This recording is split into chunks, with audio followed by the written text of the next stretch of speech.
Hello, good day everyone. My name is Elso. I'm 34 years old and I'm living in Philippines. Ito po ang testimony sa sarili ko. Sa hindi ko pa nakilala yung Panginoon Jesucristo. Nagrabe ako dati. Bisyo, inom, alak, grabe sigarilyo at saka drugs. Kasi dati nagtrabaho ako ng barko.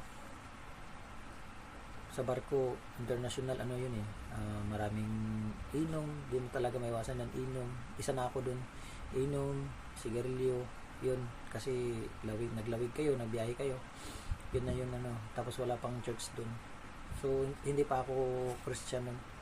Tsaka, one time, nag-invite yung second engineer namin na mag-Bible study. Sabi ko sa sarili ko, ayaw ko kasi dito lang ako kasi masaya ako dito masaya ako dito sa bisyo ko. And then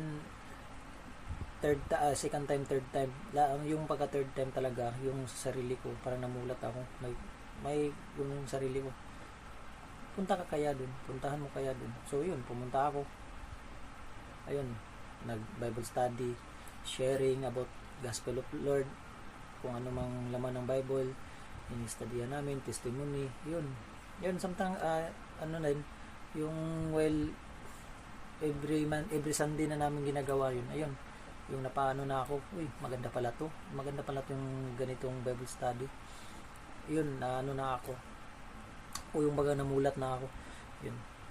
At saka noon, marapit na rin akong umuwi sa Pilipinas. Yun, pag uwi ko sa Pilipinas, naghanap ako ng saan nga ako pwede maka-Bible study.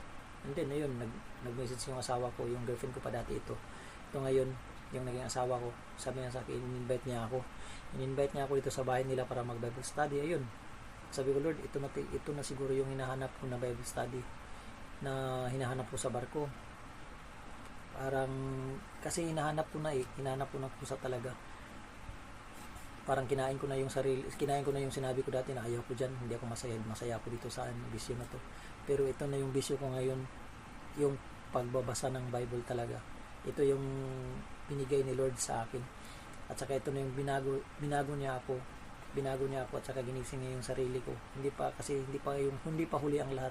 Kasi yung Panginoon nandito lang sa atin, willing tumulong sa atin. At saka siya yung pinakamalaki sa atin. At siya yung